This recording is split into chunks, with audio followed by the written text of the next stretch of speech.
So yun mga boss, meron nga pala tayo may-meet up na bagong project bike natin. So dito natin siya i-meet. Nandito na tayo sa ating place kung saan pakita sa inyo. Dito tayo sa Mambo Bridge. Ayan mga boss.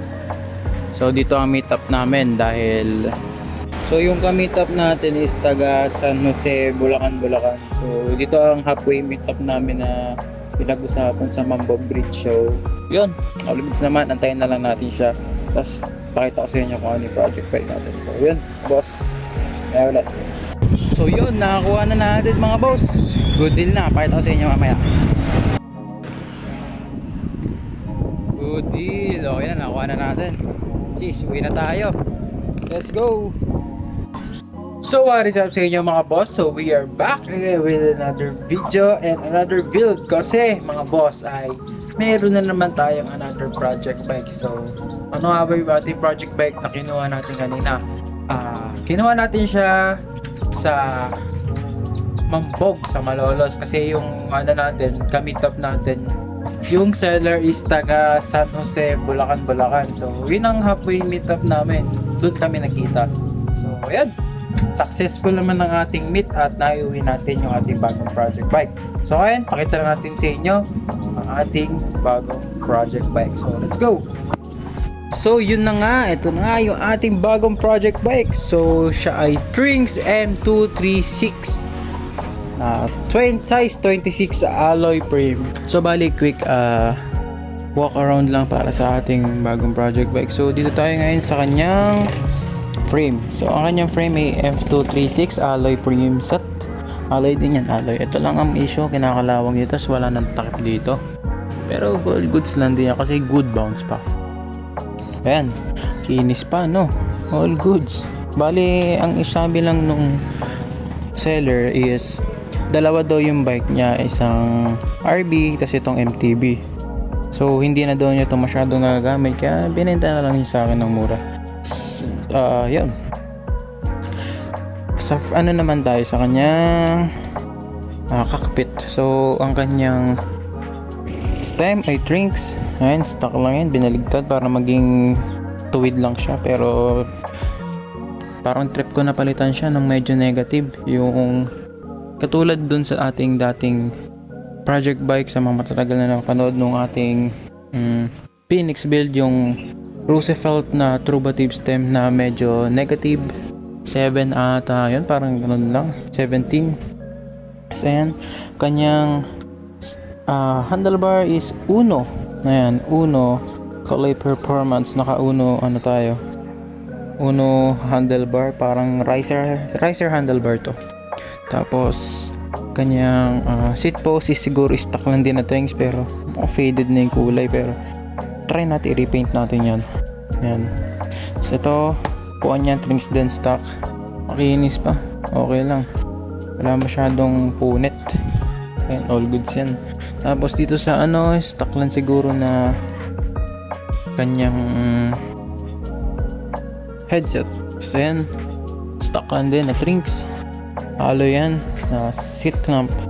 So, dito naman tayo sa kanyang drivetrain. Sa drivetrain niya ay nakaroon siya ng stock na Shimano 7-speed na V-brake combo shifter, combo brake lever. Ayan, gumagana yung niya, yung 3x niya, pero ala pa sa tono. Tsaka ito rin medyo hindi gumagana, pero nagsiship naman, all goods pa naman yun, na ano pa. Ayan, mga lutong-lutong lang din kasi ala pa sa tono. Tapos ito naman tayo sa kanyang drivetrain. Ay, sa muna tayo, brake set. So ang kanyang brake ay stock lang din na Trinx. Ayan, stock lang, pati likod stock yan. Tapos sa drivetrain na tayo. So sa kanyang dito sa kanyang crank ay naka pro wheel na alloy. Ayan, 3x. So di ko alam kung ilang tip, pero tsaka na natin bilangin yan, pero parang malaki din siya, sa 50 something siya o 46, parang ganun. Naman sa kanyang FD is naka Shimano Tourney SIS index. So ayan, good siya, good shifting siya. Kanyang RD is stock lang din na Shimano attorney na TX, parang TX 350 ata yan eh. Pero papalitan natin yun yan. So, ayan, sa kanya namang kadena is Ragusa na R9. Oh, kasi ang ano niya kanina daw ay naputulan siya ng kadena nung papunta na siya sa meet-up place namin. So, ginawa niya, tinanggal mo niya na yung kanyang chain sa kanyang RB. So, ayan, kinabit niya dito para nga naman maiuwi ko sa aming bahay. Kasi siguro kinakalawang niluma niyang chain. So, ayun, pinalitan niya kasi siguro naputulan siya. And buti may missing link din. Ayan, sa wheelset naman tayo sa S26 alloy rim. Tapos kanyang rayos is bakal. Papalitan na natin yan. Bakal na rayos ng bago.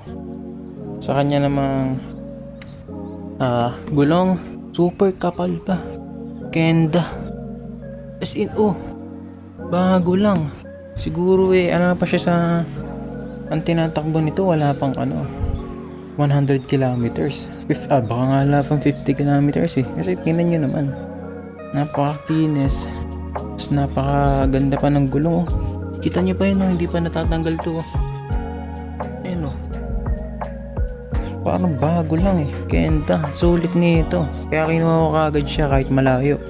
Sa kanya namang dito sa kanyang cogs, Shimano na stock lang din pero 7 speed. Tapos sa kanyang hub, stock lang din na drinks na kulay pula. Alloy naman, mabuti naman at alloy. Hindi na tayo nagpapalit niyan kasi alam niya naman sa mga luma nating video, lagi tayong nagpapalit ng rayos tsaka ng hub. Ngayon naman ay rayos lang ang papalitan natin. So, yun lang ang quick na review natin sa ating bike. Kita nyo, napakakinis, napakaganda, natambak lang talaga siya. So, gagawin lang natin dyan is ito, mga kalawang na yan, lilihain lang natin, tas onting pintura lang sa seat post. So, ayun, lalower din natin yan. Alam nyo naman na bihasa tayo sa pag-lowered. So, ang size niya is size 17. Ayan. Sa pedal, ayan, stock lang din, kinakalawang na. Ayan. Pero magkakaanin din natin to. Magbebenta rin tayo mga pyesa dito tulad nito. Bebenta natin to para mapalitan natin ng lever. Kasi papalitan natin siya ng 7 speed na shifter, yung L2 A2 na shifter. Tapos magkabalit din tayo ng lever, bibili tayo bago. So, ito baka benta natin stem kasi di ko trip ang riser bar. So ito ulit din tayo ng stem. Ano ba? Rayos, papalitan natin to. Si RD, papalitan din natin to. Patanggalin natin yung kanyang FD kasi gusto ko ng 1x1 setup para malinis lang tignan dyan. So ayun, mukhang konti lang naman yung ating gagawin dito sa ating bagong project bike. Like literal na onting-onti lang. So kaya abangan nyo para sa susunod na build ng ating bike. So sa mga naman bala, gulong wala namang alog. Ang mahirap lang kasi may alog kasi tiyak yan, seal bearing yan kasi alloy. Mahihirapan tayo. Inarap likod yan, wala namang alog. Sa kanyang bearing sa BB, walang alog din. Mukhang bago lang talaga, natambak lang talaga. So all stock ata siya, tapos pinalitan lang ng tong handlebar. Tapos binaba lang yun dun sa may stem, tapos binaligtad para di mo kang tatay build. So yun lang, parang wala naman siya masyadong binago dito. Palagay ko yung pro wheel niya nakarang stock lang. Pero yan, napaka-pogi niya, all stock. Promise mga boss, napaka-pogi, ang ganda. So titignan nyo. So hanggang dito na lang muna mga boss yung ating part 1. So abangan nyo sa susunod natin mga video ay sisimulan natin to i-build yung ating bagong project bike. So hanggang dito na lang muna mga boss. See you sa part 2 ng ating Project Drinks. Let's go!